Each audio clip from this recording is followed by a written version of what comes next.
So this morning, as you heard, we're continuing our series with the Bible stories from childhood.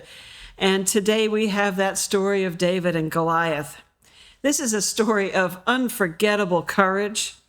And it's just the beginning of a story of a man who literally became world famous.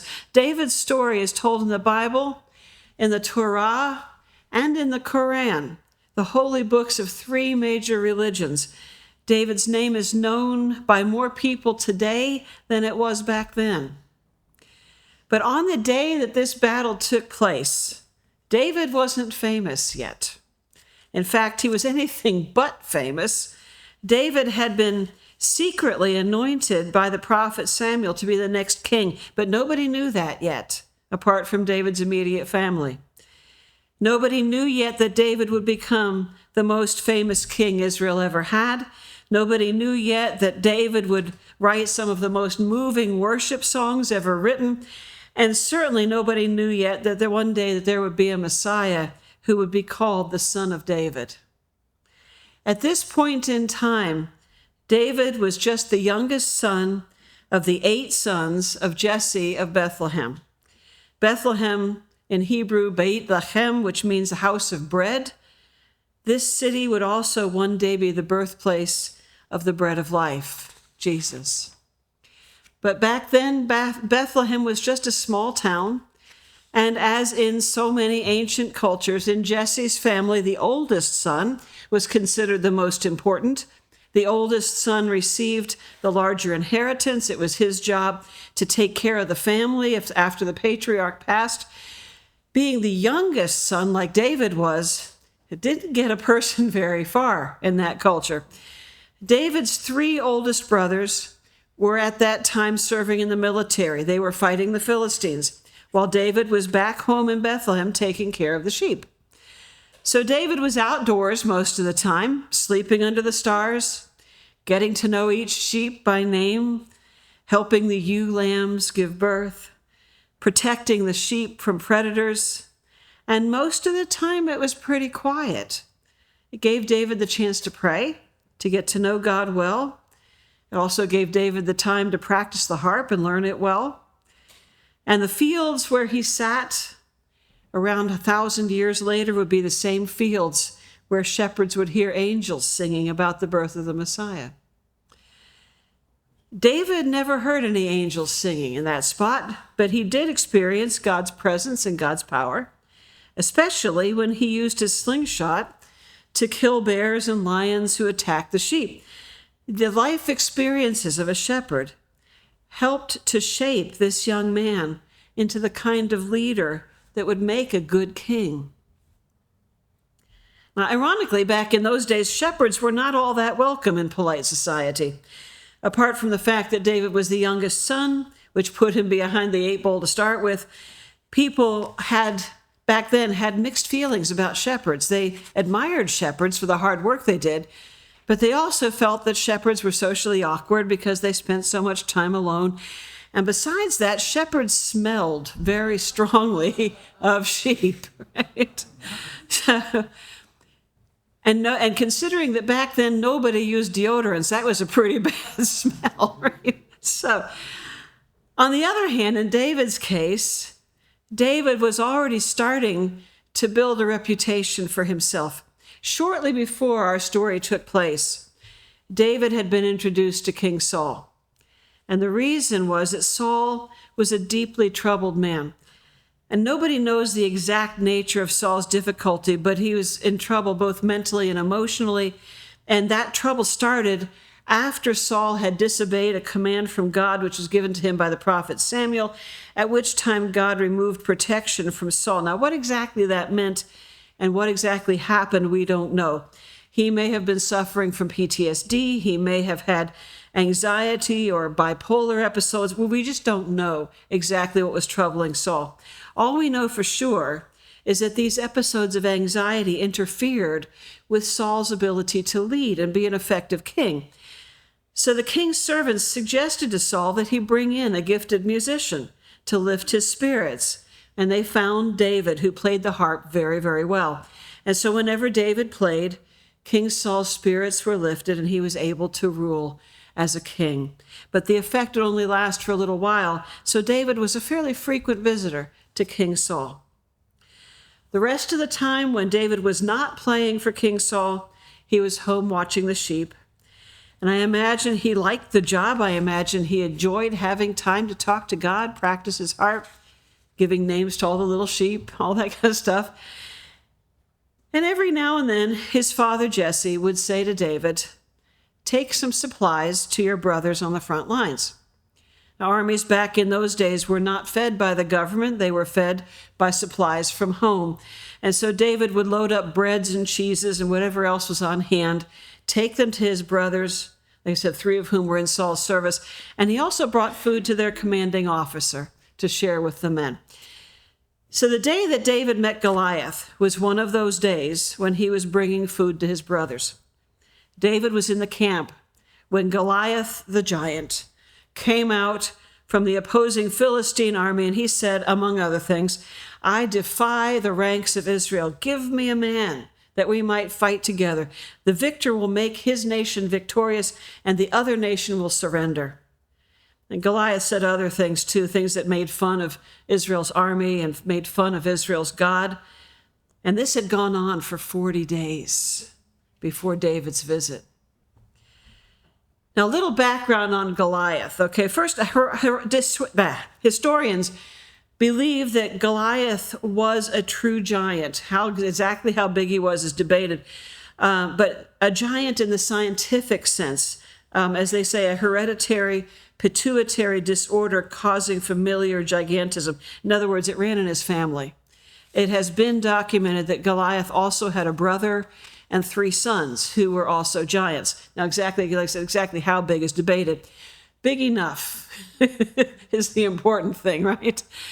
And whenever Goliath made his challenge, Israel ran for the hills. No one had the courage to stand up to Goliath. So David heard the men of Israel talking amongst themselves, and they were saying, "The king will give great riches to the man who kills this giant.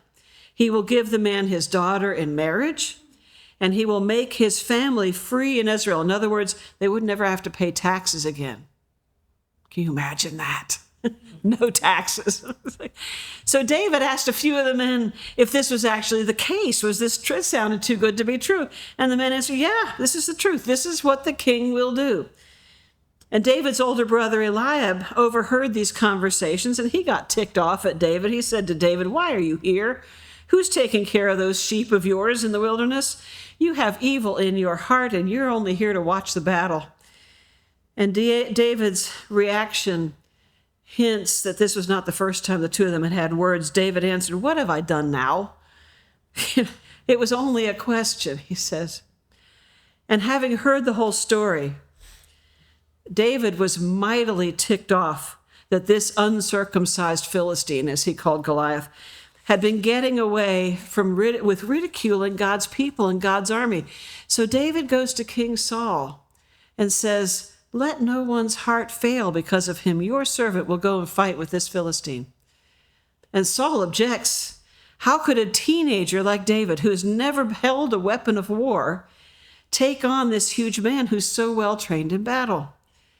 But David already had it worked out in his mind. He says to Saul, "Your servant keeps sheep for his father." And he tells him about killing lions and killing bears and rescuing sheep out of the mouths of these animals. David says, "This uncircumcised Philistine shall be just like one of them. He has defied the armies of the living God." See, David's offended because this Philistine is insulting the one true and living God, and David is not having it. Now, David, of course, is not your perfect hero. He does make mistakes, sometimes really big ones. But the one thing we can say about David is that he loves God. He loves God with everything he is and everything he has. David's whole heart is in God's hands. And we can hear this in the Psalms that David wrote. "The Lord is my shepherd. I shall want for nothing," he says. And God says that David is a man after God's own heart. And we see this in spades as David offers to defend God's honor with his own life. But this makes Saul uneasy. And Saul tries to talk David out of it. And David reassures him. And then Saul offers David his armor, and David tries it on, but he can't walk in it, so he takes it off. And David instead takes his shepherd's staff and his sling. And it says 5 smooth stones from the wadi, a wadi being a river that is dry part of the year and wet part of the year. And so he would have found in that riverbed some nice smooth stones that would serve his purpose. And armed only with these things, David approaches the giant. Now Goliath looked at David, all young and handsome, and Goliath hated him. And Goliath cursed David and gave him an earful of trash talk. But David was not intimidated, and he came back at Goliath with the ultimate trash talk. David said, "You come to me with sword and spear and javelin, but I come to you in the name of the Lord of hosts, the God of the armies of Israel, whom you have defiled. This very day the Lord will deliver you into my hand, and I will give the dead bodies of the Philistine army this very day to the birds of the air and to the wild animals of the earth. For the battle is the Lord's, and he will give you into our hand." And then all it took was just one stone, guided by God's hand. That stone went straight to Goliath's forehead. The giant fell face down, and then David grabbed Goliath's own sword and cut off his head. And that sword was David's from that point on. When the Philistines saw this, they ran, and Israel chased them all the way to Gath, which was Goliath's hometown, and the Israelites plundered their camp. David, meanwhile, picked up Goliath's head, totally gross, and brought it to Jerusalem. And Abner, the commander of the army, brought David to King Saul while David is still carrying this head around. And David kept Goliath's armor. At the end of the story, the author of Samuel writes, "When David had finished speaking to Saul, the soul of Jonathan, Saul's son, was bound to the soul of David, and Jonathan loved him as his own soul." And thus begins one of the most famous friendships in history between Prince Jonathan and the shepherd David. David also married Saul's daughter Michal, became the son-in-law to the king. And one would expect this story to end and they all lived happily ever after. But that's not how things turned out. Saul's troubled episodes would become worse, and eventually David would have to run for his life. Somewhere around 15 years later, Saul and Jonathan would die in battle. But those are stories for another day. For today, we want to look at David and Goliath. Because this story has been called a rags to riches story or a victory for the little guy story. I'm not sure I see it that way. David was called and gifted by God from a very young age. And I think David's story is an example of what God can do when a person who is fully committed to God, a person who loves God with all of his or her heart. God can call anyone and does call anyone into God's service. God can prepare anyone. The most important thing is willingness to say yes, and then to take it one step further, to use the best that God has given us in service to God. So when we look at David, we have no idea what his IQ was. We have no idea what kind of education he had, if any. We do know that David, when he was young, spent a lot of time surrounded by God's creation and singing praises to the Creator. Bottom line, nothing God gives us is ever wasted. David's time on those hillsides, alone with the sheep, playing the harp and singing songs to God, was not wasted. David's time when he wasn't famous and was known only by the members of his family was not wasted. And like David, whenever we face a giant, whether that giant be sickness or family troubles or financial issues, whatever they might be, the same God who provided for David will provide for us. So remember David's question, who is this uncircumcised Philistine that he should defy the armies of the living God? In the same way, we can stand up with confidence in the name of God whenever God's people are in trouble. We are not all called to be heroes on the battlefield. In fact, most of us aren't called to be heroes, but we are called to be faithful. And we are all called to be courageous. And we are all called to put everything we have on the line for God.